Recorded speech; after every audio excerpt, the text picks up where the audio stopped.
Good morning and welcome to Medical Grand Rounds.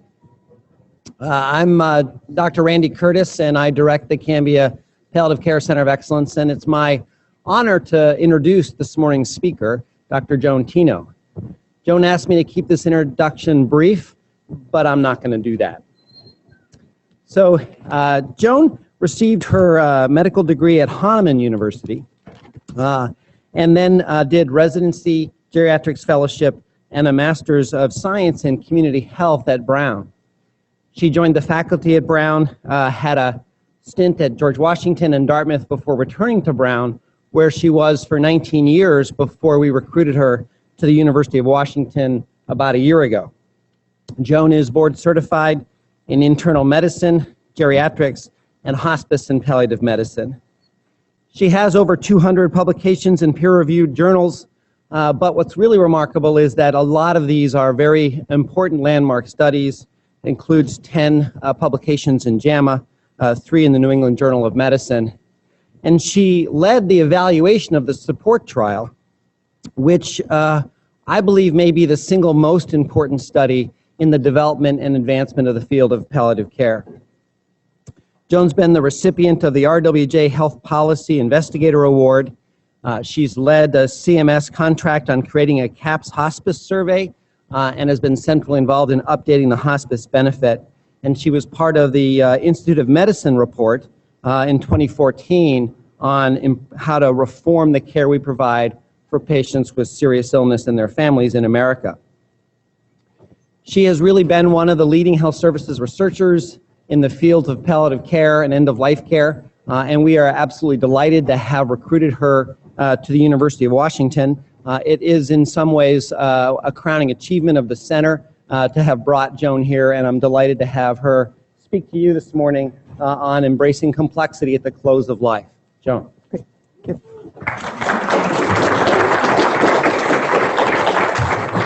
Good morning. I was always wary that Randy and I have a picture from 25 years ago of rafting down a river. And I was always concerned that he was going to pull that off like he did when I first interviewed. There's a picture of me when I was young and not gray. I just want to let you know and acknowledge that the Robert Johnson Foundation Health Policy Investigator Award and the National Institute of Health, specifically National Institute of Aging, provided funding but had no influence on the design or interpretation of this work. So I have a couple key questions that I want to talk to you about. First of all, I'd like to talk about why I feel advanced directives are not enough. They're important, but they're not sufficient to improve and enhance end-of-life care. Second, I want to see if I can convince you why we need to embrace the complexity of end-of-life care to ensure person and family-centered care at the close of life and while someone has a serious illness.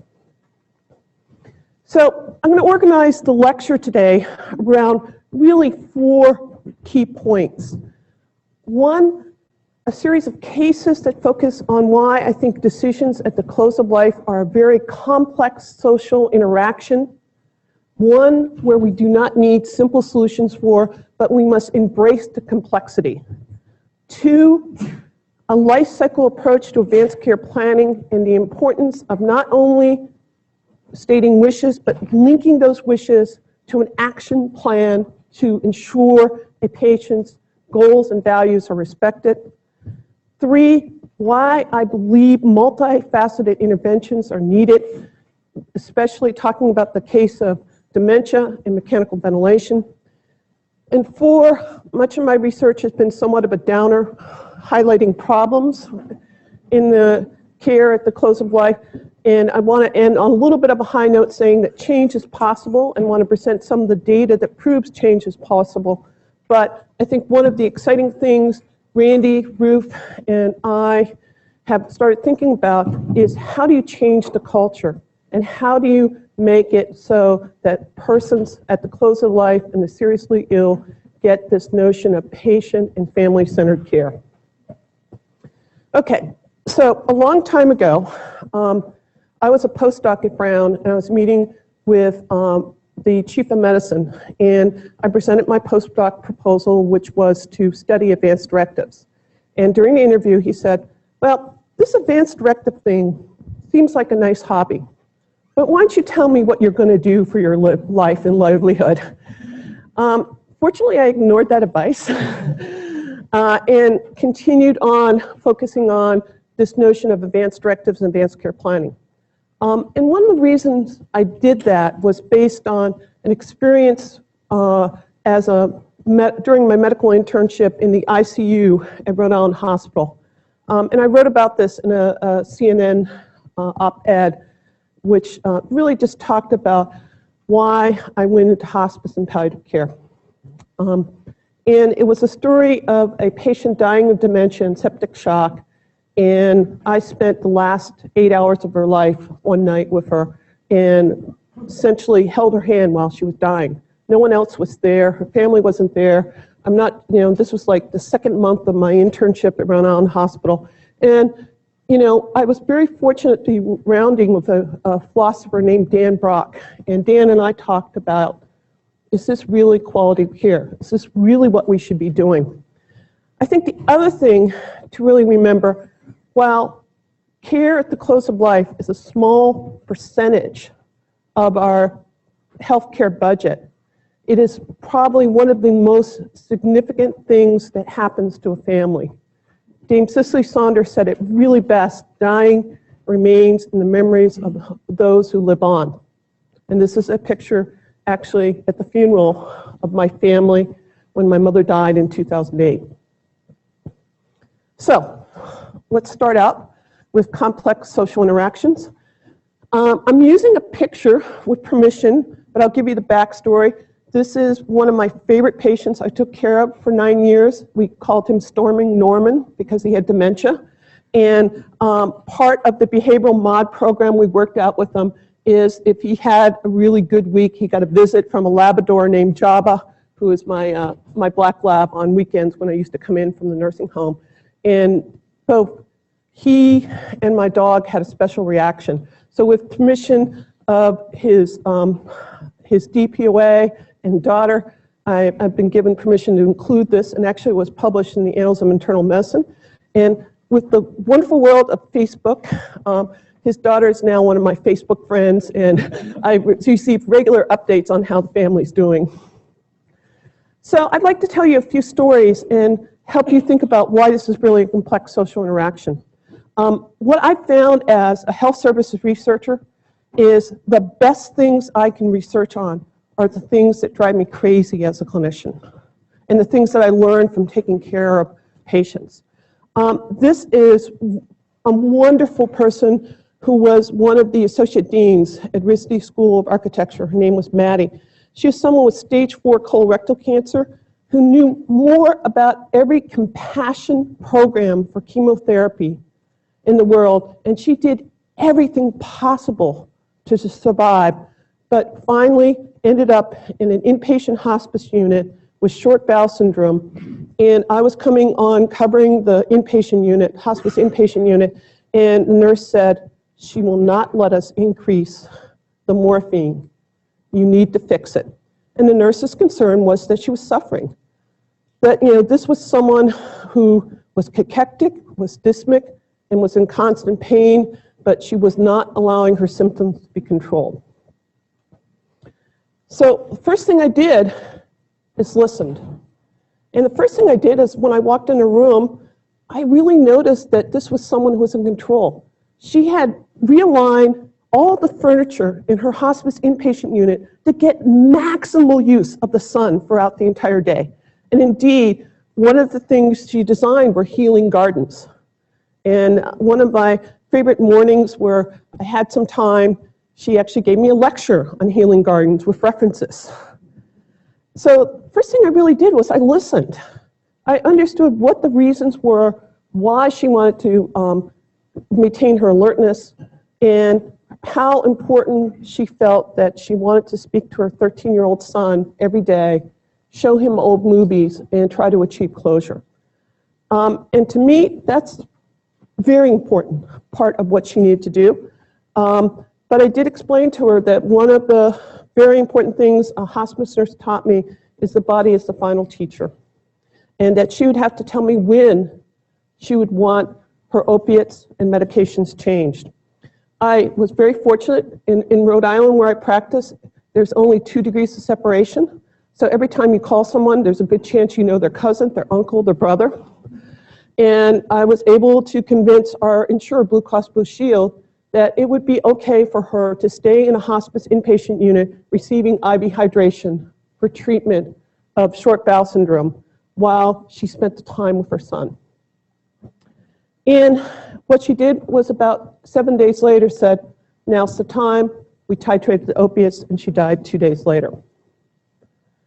So, second story is from A Night on Call, George and Jean, who is this really lovely couple who was married for more than 60 years, who was a new admission to the service with non-Hodgkin's lymphoma, who's failed multiple lines of treatment, and was now heading towards septic shock, and her daughter said that she was tired. Her husband, George, could not even begin to imagine how he would live without her and wants her to keep trying. I'm on call. I get a call from the resident saying, is it okay we transfer her to the ICU? So my response is, I'll be coming in from home, because I think this is an important conversation we have. And we had, a very quick, focused conversation on what did the patient mean by the word tired. What were her values, what were her goals of care? And then I had a very frank conversation with her husband that one of the final gifts of love is letting go. That, his wife had tried to really fight a very valiant and long course of chemotherapy at that time, which had a lot of toxicities. And, that it was her time that she wanted to stop this treatment and wanted to die. So let's talk about Oregon. And things are a little bit different in Oregon. I don't know if you guys have noticed that. Edith is a 94-year-old. She has COPD. She's oxygen dependent at home with a 24-hour care. Her son lives in Rhode Island. Now, obviously, I've modified this case because nobody really lives in Rhode Island these days. It's just a small state. But I thought, all throughout my entire life, I've dealt with the daughter from California. So I thought we could deal from the son from Rhode Island.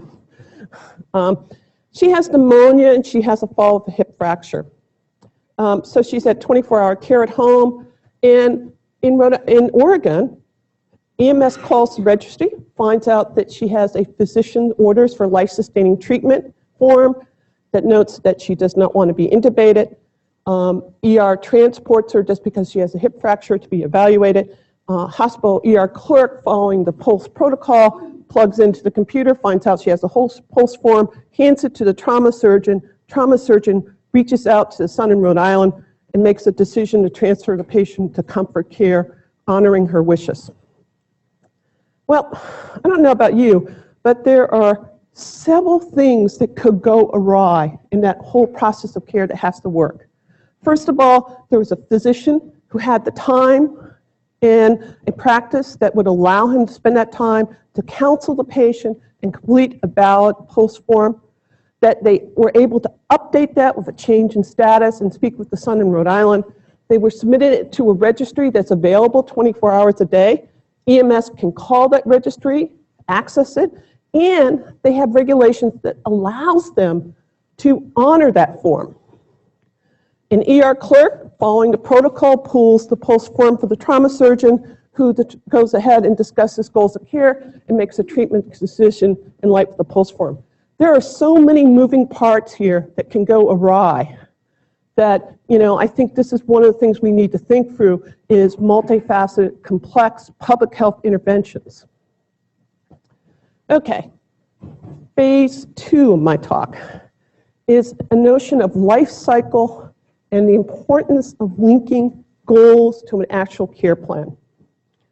Let me just comment how I really came to thinking about linking goals to a care plan. It was based on a mistake I made. I started out practicing 6 blocks away from the White House in a Baptist nursing home, and I had one of my favorite patients with COPD who quote unquote worked for the CIA. I would call her a spook, and she could not tell me about it because she would kill me. She was quite the character. And she had really extreme COPD. So I did all the right things. I wrote this beautiful document in the medical records outlining what her goals and wishes are. But at 2 o'clock in the morning, when she got dyspneic, as you would expect about 90% of people dying from COPD to experience, I found out 6 blocks away from the White House, you cannot get opiates sent to an assisted living facility because nobody will go there at night. And indeed, while I was working in this area, I had witnessed one stabbing at 6:30 in the morning while walking to the nursing home. So there was nobody who was going to deliver. And, that just really dawned on me that, I can do this really, really great job of documenting someone's wishes and preferences. But if I didn't have opiates available for that patient in the middle of the night, she would end up in the ER. Now, fortunately, we were able to intervene and prevent an invasion, but many times that doesn't happen. So, life cycle. We all have been focused about advanced directives as being this one-time thing. You complete the document, you put it away, and you just bring it out when you need it. And really, one of the things we emphasized on the 2014 Institute of Medicine, but now National Academy of Medicine, which I'm having trouble, saying NAM all the time instead of the IOM, is that really advanced care planning is a process that occurs over time. And, I think you have to link the goals of advanced care planning to the disease trajectory and to the patient's needs. So a typical course could be chronic illnesses doing well, everything's being managed, chronic illnesses, functional decline with the start of potentially some hospitalizations, and then an acute event on a chronic illness and actively dying. Each of those times, you're really looking for the role of advanced care planning to help make medical decisions. And what I'd like to do is walk you through a case and show you how we would apply sort of a life cycle approach. And there's no better case than being the DPOA for your own mother. So in 2001, my mom's functioning was quite well. We had a DPOA that just basically stated her preferences. Daughter first, daughter who's a judge second, if I'm not available. We updated it when she became homebound and having increasing mobility difficulty.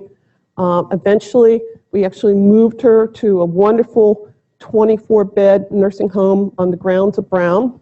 We updated her preferences again and then moved to what was called a do not hospitalize order for comfort. And then, we had very clear evidence. She had stated she would not want a feeding tube because she was having early vascular dementia. And she had an acute event where she had a profound stroke. And we essentially, at that point, invoked her advanced directive and made a hospice referral. So let's just go through this a little bit more. So a lot of people, when they're healthy or have a chronic illness, probably all you really need to do is a durable power of attorney, because it's really hard to anticipate the myriad of situations that would occur. So starting off first with a durable power of attorney is a really good starting point, unless that patient has some specific religious preferences. So it's not uncommon to have someone who's a Jehovah's Witness, who you need to be very clear on the use of blood products, or there may be other religious preferences or lifelong hold values that you need to document. But for the most part, you have to realize at this point in the stage of the disease trajectory, you're starting on a journey with that patient. And one of the most important things you can do in that journey is continuity of care. So as we go update, we start having a functional decline.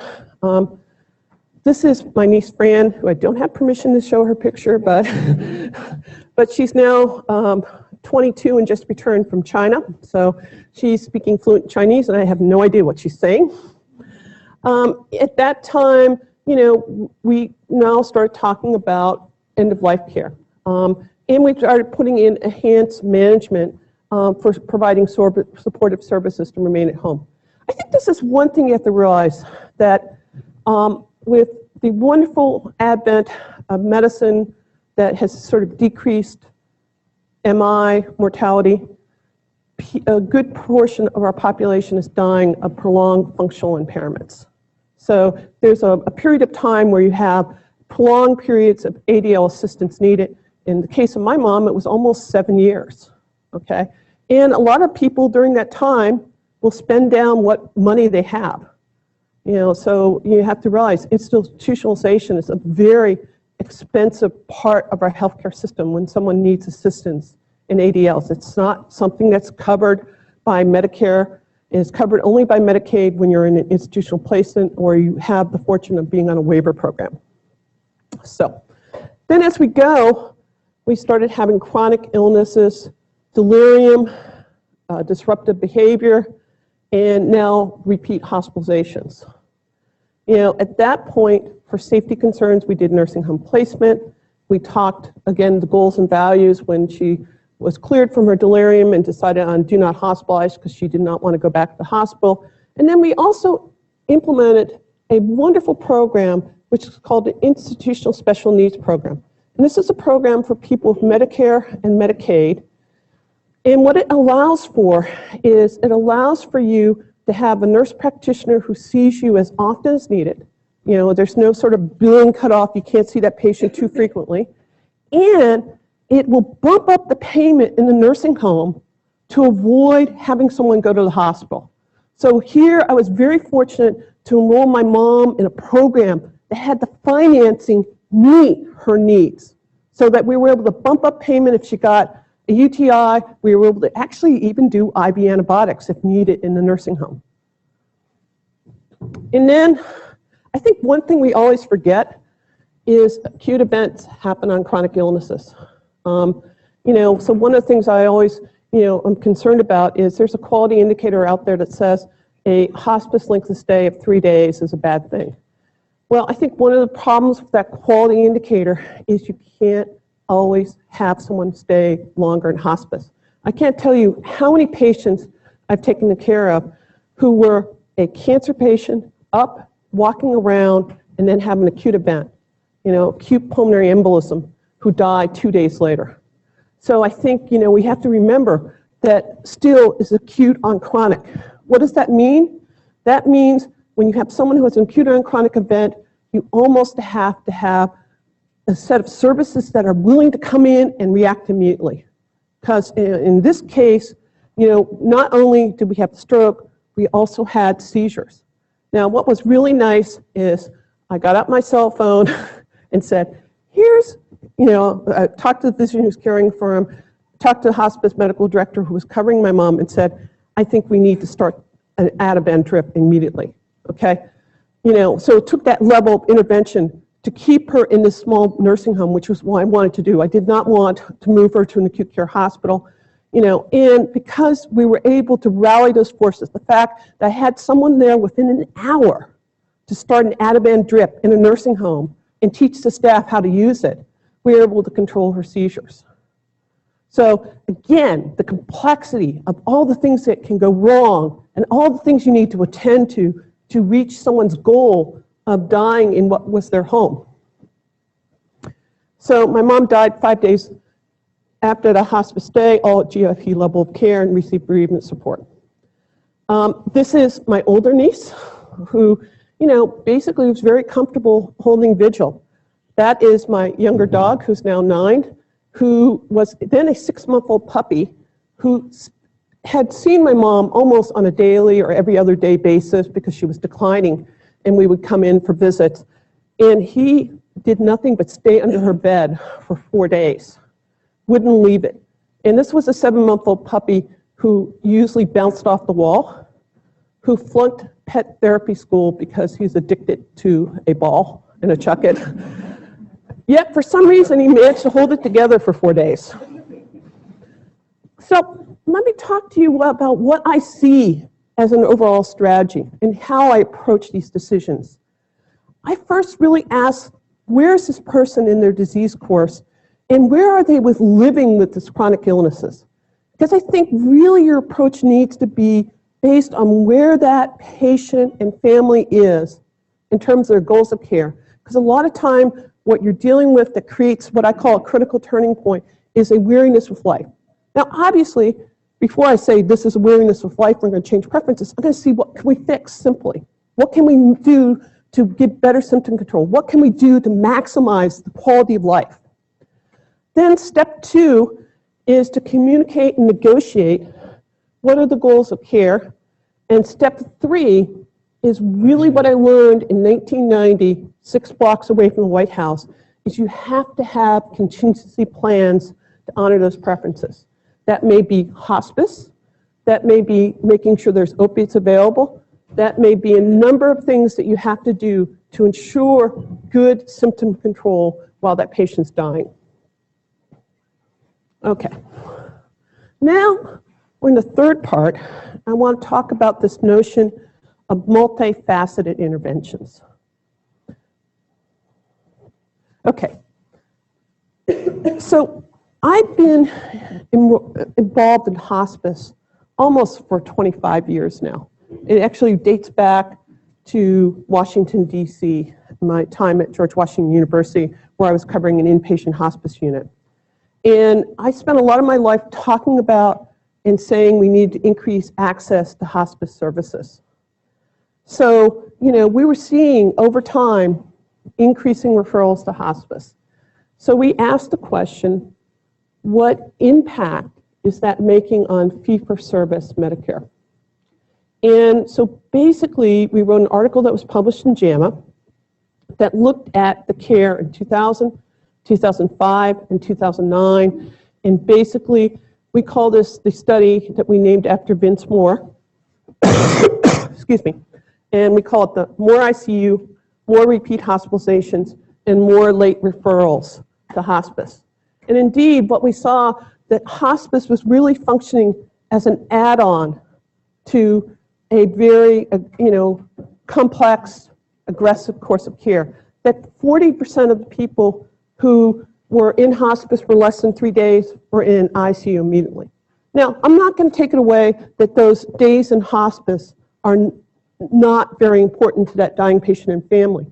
But in 3 days or in 2 days, you really can't do good hospice care, okay? And when you look at patients' perceptions, when you look at families' perceptions of the quality of care, they are dissatisfied with that care. And indeed, when you look at the trends in bereaved family members saying care was excellent, is decreased over the past 10 years.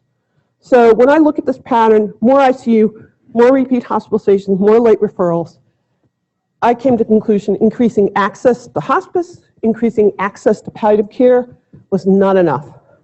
So I actually decided that you really needed to go into the belly of the beast and start thinking about payment reform. And so that's when I was very fortunate to have some opportunities to work with the Center for Medicaid and Medicare Services. So here's another thing. So we've updated this analysis, but we now done it with a prospective cohort, looking at people with advanced dementia and said, okay, you have advanced dementia and functional impairment, and you go from a nursing home to an acute care hospital. Over time, between 2000 and 2013, what is the rate of mechanical ventilation? So this is all admissions, and this is people with pneumonia.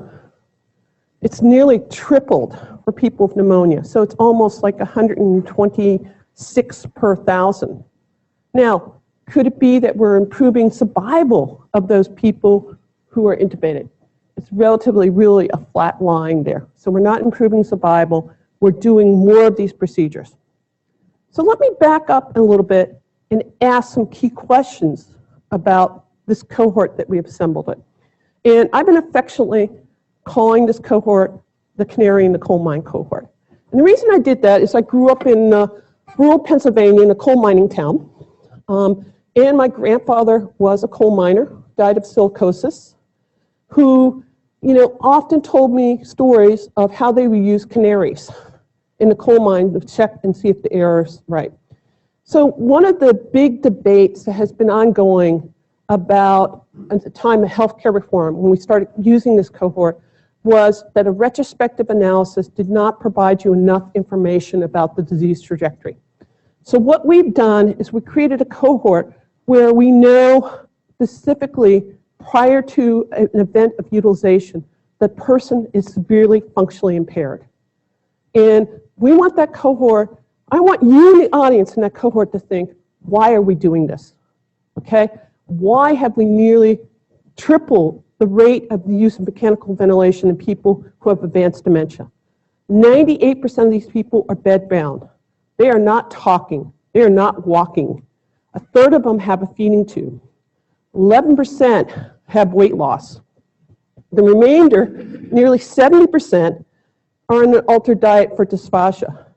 So realize with the scores that we use as a cut point to enroll patients, it's about equivalent to less than a mini mental status exam score of 5. When we asked family members, in a paper I worked on with Susan Mitchell, about 96% of the family said they wanted persons to focus on the comfort. I would argue mechanical ventilation is not focusing on the comfort. So we started thinking about this. So, what we did is we took Medicare claims data, merged them onto the mandatory assessments, and we created this cohort between 2000 and 2013.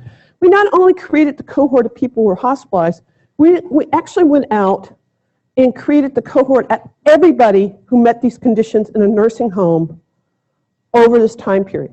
So I think we were pretty in the excess of a 5-day data run to get the cohort size. And this is one of the few databases where I had no chance of working on it remotely via system. This had to be done on a fairly big supercomputer at Brown to make it happen. We documented the invasive mechanical ventilation, the survival, and the cost of care. And we used what's called a hospital fixed effects model. Now, full disclosure, I am not a health economist. I hang out with health economists and try to learn as much as I can. So I'll try to, in my best way, explain what a hospital fixed effects model is. We wanted to examine the impact of the growth of ICU beds in hospitals on the risk of mechanical ventilation. So first of all, I mentioned that we actually got a true denominator, because one of the concerns is when you look at people being hospitalized over time, there may be differential rates of persons being hospitalized.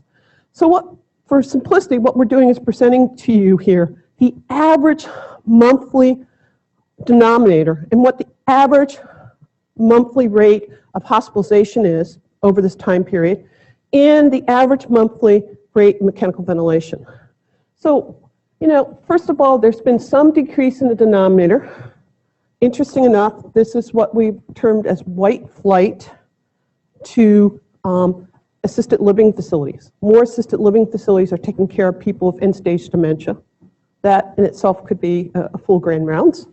But what we saw was the decrease of the rates of hospitalizations has gone down a little, but when we look at the rate of mechanical ventilation is nearly doubled.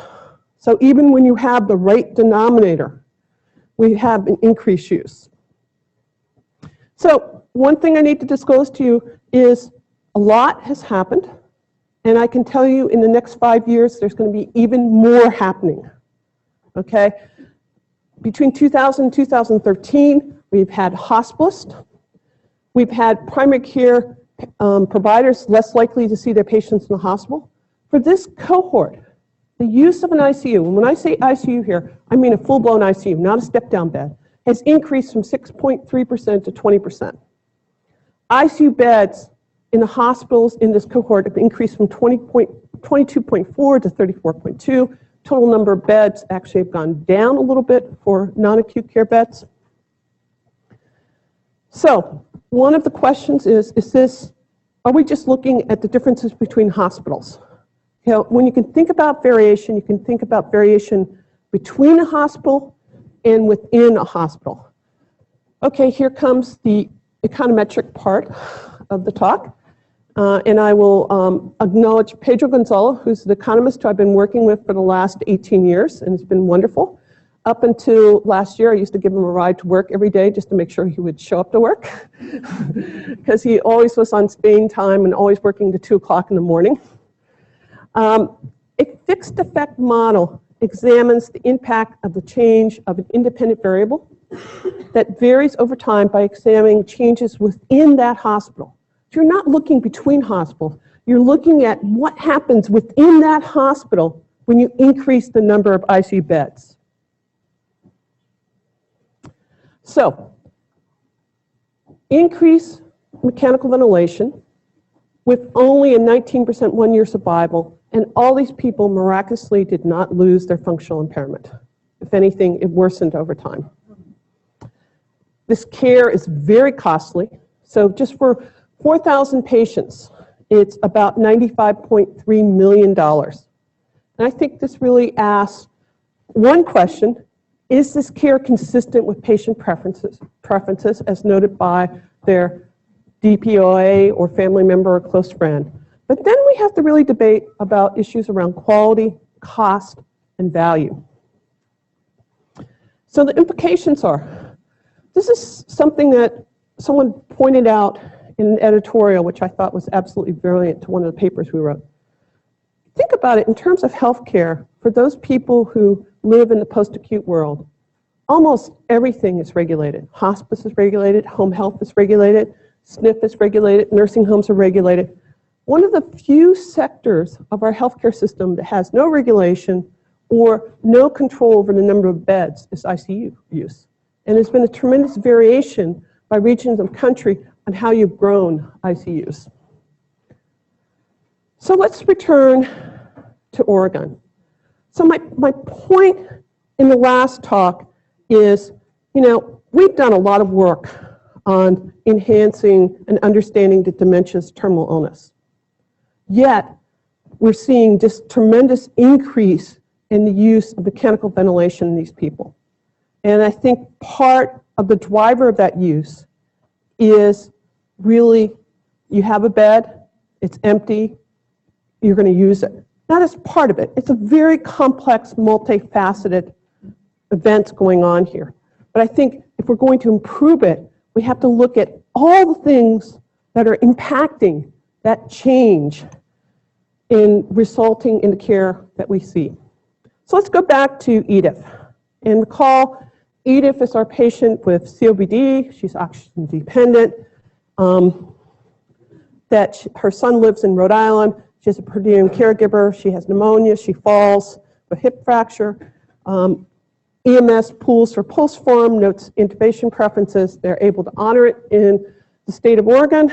In hospital, our clerk alerts trauma surgeon and reaches out, talks about the pulse, and makes a decision to put her on comfort care. Well, some people may interpret that really that's because they have this really beautiful form that's on a pink sheet of paper that shows up in the medical record. And I would like to say that I do not want to review another RCT on completing advanced directives.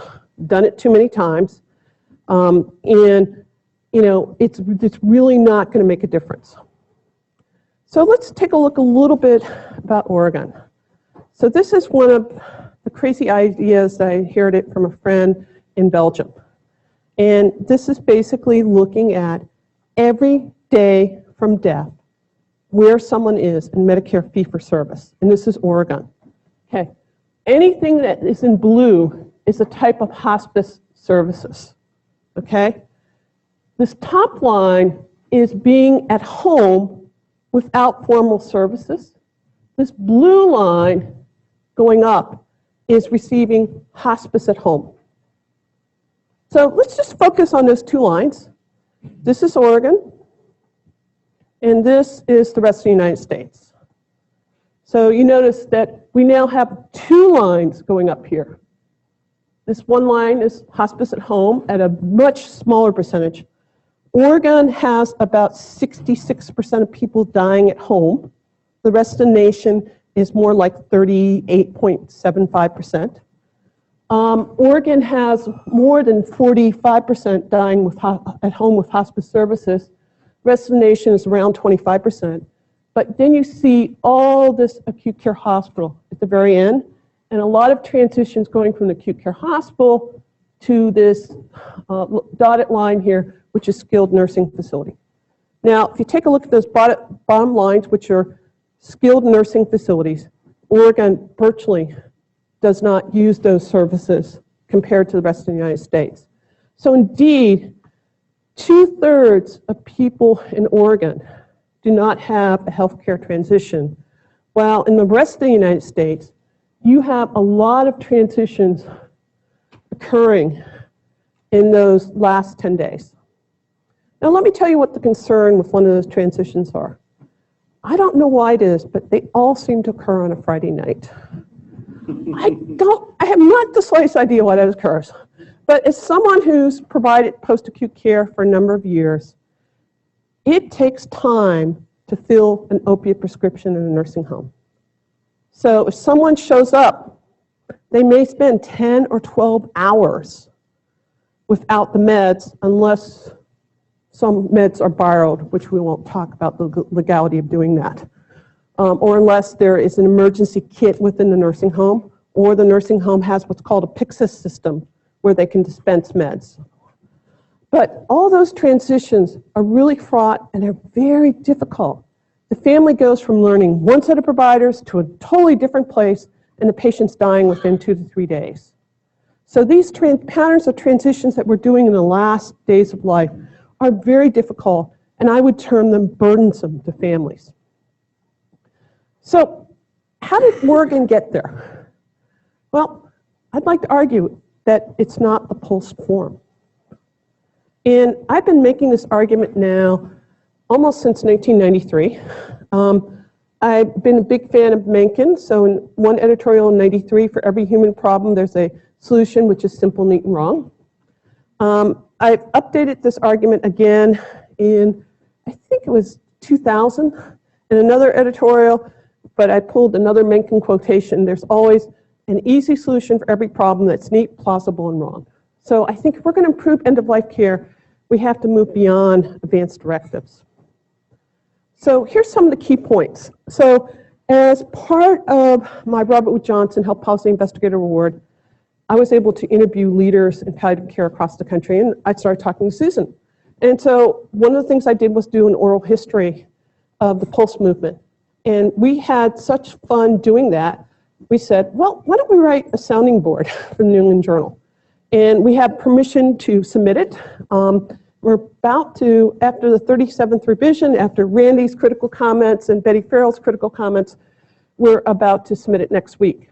And so here's some of the key points. Now, I should note that this probably has a 1 in 1,000 shot, but still it's been fun to do, and it's been fun to think about.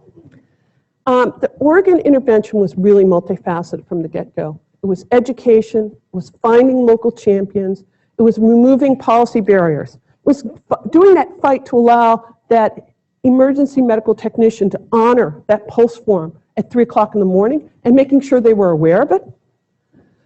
Increasing access to hospice, increasing access to opiates, and ongoing monitoring of the quality of the POLST form. I bet you didn't know that the POLST form is on its 11th revision right now. And a lot of that is based on research, trying to make sure that you use it. I bet you another thing you didn't know, the majority of POLST forms are completed in the last month of life. So this is really a tool that's aimed towards people who have very specific preferences and are in the last 1 to 2 months of life. This is a process, not a static event, and it's updated. You know, I always look at advanced care planning as always going. So when I would meet someone on a Friday night to be their physician enrolling them in hospice, one of my favorite questions is, tell me what your #1 concern is. And that would lead into a conversation about advanced care planning and symptom management. The other thing is people die of catastrophic, unpredictable events, and we have to have a variety of tools and a variety of services to ensure that they get care consistent with their wishes. Okay, so I may have bummed you out with some of the data, but I'd like to tell you that change is possible. So besides the cute dog picture, I'm very optimistic. Seatbelts, birthing units, smoking cessation in Oregon are all evidence that we can change. This is the rate of mechanical ventilation in Oregon. It's really essentially has been at this very low level, which may be the best you can do, while the rest of the nation has really continued to increase. And it's even more dramatic for people with pneumonia and septicemia in the advanced dementia cohort. Now, you may say that Oregonians are a little bit off to the right or to the left or whatever you want to use. Do you have any evidence that change is possible in end-of-life care? Well, yeah. There's been a huge number of people who have been working on this issue around dementia and feeding tubes. And it started off with Muriel Galick and Tom Finucane, who I don't think they planned it, but within a month wrote a synthesis of the existing literature and made the recommendation that we shouldn't be using feeding tubes for people with advanced dementia. And that was back in 1990s. Well, there's been a lot to happen.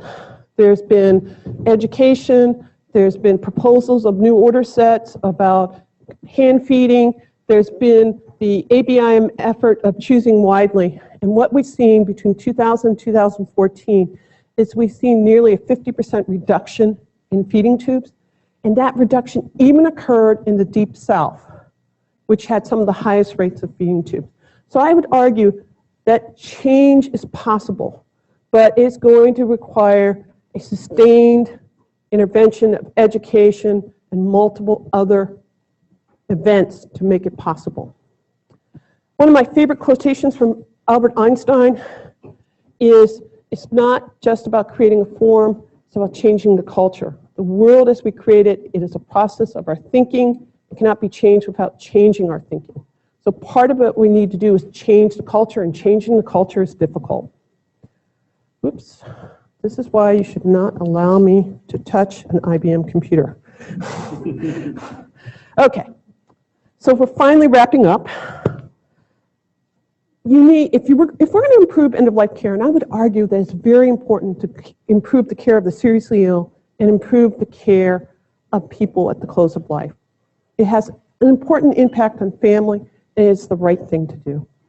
We need sustained, multifaceted interventions. We need education, but education alone is not physician. We need triggers within the system that says you need to reassess the patient's goals, or you need to talk to the family about what their wishes are. We need to have a variety of tools. The work that Tony's doing on Vital Talk is very important and very exciting. We want those tools to be able to respond to varied patient circumstances. We need quality measures that look at whether care is consistent with goals. We need to have regulations aligned with quality. Often they're not. And we need to have payment aligned with quality. I think, we have an opportunity in healthcare reform. We're going from a volume-based payment system to some forms of capitation, whether it's bundled payments. And I think we should seize that opportunity to put the care back in healthcare reform. It is not about doing another procedure. It's about doing the right thing for the right person at the right time in the right location, consistent with that patient's right to choose. I've been saying this for a while, but the silos need to go away. We in an acute care hospital need to care about what happens to the patient when they go to that SNF, because otherwise they will end up back in our hospital beds. We need to measure, demand, and pay for performance and care that is competent, patient-centered, coordinated, and compassionate. And I thank you really much for your attention today.